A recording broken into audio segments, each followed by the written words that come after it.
जी students, आज के lecture में हम लोग मल्टीपल टेबल्स पर क्यूरी को लगाएंगे और हम देखेंगे कि क्यूरी जिस तरह सिंगल टेबल पे अप्लाई होती है इसी तरह उसका रिजल्ट जो है वो मल्टीपल टेबल्स पर भी अप्लाई होता है। और साथ में हम कुछ ज्वाइंट टाइप्स जो हैं वो उनको डिस्कस करेंगे।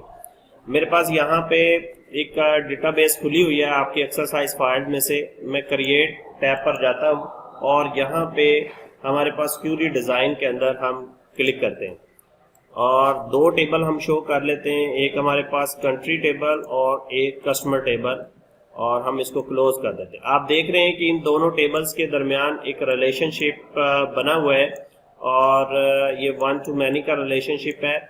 और अभी हम इस टेबल में से फर्स्ट नेम लेते हैं, लास्ट नेम लेते हैं और इस टेबल में से हम जो है कंट्री नेम ले लेते हैं। अब अगर आप इस क्यूरी को रन करते हैं तो ये क्यूरी आपको उसी तरह ये रिजल्ट देगी। देखें, हमारे पास फर्स्ट नेम, लास्ट नेम और कंट्री नेम यहाँ पर शो हो रहे हैं। इसी तरह अगर आप डिज़ाइन व्यू में जाते हैं और यहाँ पे आप आईडी भी शो करना चाह रहे हैं तो वो कंट्री आईडी भी आपको शो कर देगा कि 7 नंबर कंट्री आईडी है ऑस्ट्रेलिया, और उसी हिसाब से उनके रिलेटेड कस्टमर्स को भी वो हमें दिखा रहा है। अब स्टूडेंट्स, यहाँ पे हम इस क्यूरी को सेव कर देते हैं, ऑस्ट्रेलियन कस्टमर या ऑस्ट्रेलिया कस्टमर। अब हम एक और क्यूरी डिज़ाइन करने वाले हैं और हम ज्वाइंट टाइप जो है वो डिस्कस करेंगे कि ज्वाइंट टाइप क्या चीज़ है और क्या कॉन्सेप्ट है। यहाँ पे हम क्यूरी डिज़ाइन में जाते हैं और हम एक कस्टमर टेबल ले लेते हैं और एक सेल टेबल ले लेते हैं। कस्टमर टेबल में से हम first name, last name select कर लेंगे और सेल्स टेबल में से हम सेल्स वैल्यू और सेल्स डेट ये हम देखेंगे। अगर हम इस क्यूरी को व्यू करते हैं तो ये हमें रिजल्ट दे रही है कि फर्स्ट नेम और लास्ट नेम और सेल्स वैल्यू और सेल्स डेट ये हमें उन कस्टमर्स के दे रही है जिनके आईडीज जो हैं वो मैच कर रहे हैं। अब हम इसको दोबारा डिज़ाइन व्यू में देखते हैं। यहाँ पे हमारे पास एक रिलेशनशिप लिंक बना हुआ है इस टेबल का और इस टेबल का।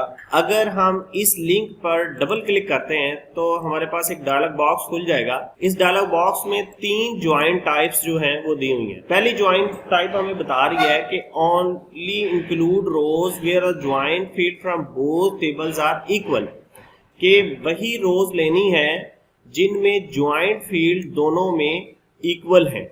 यानी कस्टमर टेबल में से फर्स्ट नेम और लास्ट नेम लेगा, लेकिन उन्हीं कस्टमर्स के लेगा, लेकिन सेल्स डेट और सेल वैल्यू उन्हीं कस्टमर्स की लेगा जिनके ये आईडी मिलते जुलते होंगे। यानी ये हमने प्राइमरी की इस टेबल में एज ए फॉरेन की हमने यूज की हुई है। तो जिनके ये आईडीज मिलते जुलते होंगे उनकी सेल्स डेट और सेल वैल्यू भी ले लेगा।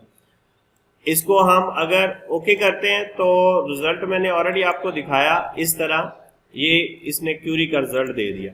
अब दूसरी ज्वाइंट टाइप को हम डिस्कस करते हैं। डबल क्लिक करते हैं यहाँ पे। दूसरी ज्वाइंट टाइप हमें ये बता रही है कि include all records from table customers, कि टेबल कस्टमर्स में से तो वो सारे रिकॉर्ड ले लेगा, लेकिन जो टेबल सेल है उसमें वही रिकॉर्ड लेगा जिनके आईडीज आपस में मिलते जुलते होंगे। अब मैं अगर इसको ओके करता हूं और यहाँ पे व्यू करता हूं रिजल्ट, तो उसने इस टेबल में से तो ये सारे रिकॉर्ड ले लिए, लेकिन इस टेबल में से वही रिकॉर्ड उसने लिए हैं जिनके आईडी आपस में मिलते जुलते थे, या दूसरे लफ्जों में जिनके अगेंस्ट सेल वैल्यू थी। यानी अगर क्रिस्टी जो है इसने कोई सेल वैल्यू नहीं की, लेकिन ये कस्टमर है। हाँ, कस्टमर के टेबल में से इसका डाटा आ गया, लेकिन सेल्स के डाटे में क्योंकि इसका कोई डाटा नहीं था इसलिए उसने इसमें से नहीं दिखाया। अभी दोबारा हम इसको डिजाइन व्यू में चलते हैं और यहाँ पे देखते हैं। अब तीसरा जो हमारे पास ज्वाइंट टाइप है वो हमें बता रहा है कि include all record from sales table, कि सेल्स टेबल्स में से तमाम रिकॉर्ड दिखा दे and only those record from the table customers, और टेबल कस्टमर्स में से सिर्फ वही रिकॉर्ड दिखाए जिनके ID where the joint field are equal, जिनके ज्वाइंट फील्ड जो हैं वो इक्वल होंगे। अभी हम अगर इसको ओके करते हैं और इसका रिजल्ट हमें ये दिखाएगा, सेल्स वैल्यू में से सारी वैल्यूज ले ली हैं उसने, और कस्टमर्स में से अब सिर्फ उन्हीं कस्टमर्स के नाम उसने लिए हैं जिनकी ये सेल वैल्यूज हैं। जिनकी सेल्स वैल्यू नहीं है उनके नाम उसने नहीं लिए। तो ये था स्टूडेंट ज्वाइंट टाइप, जिसमें से हमने मुख्तलिफ ज्वाइंट टाइप चेंज करके अपनी रिक्वायरमेंट के मुताबिक क्यूरी में डाटा देखने की कोशिश की।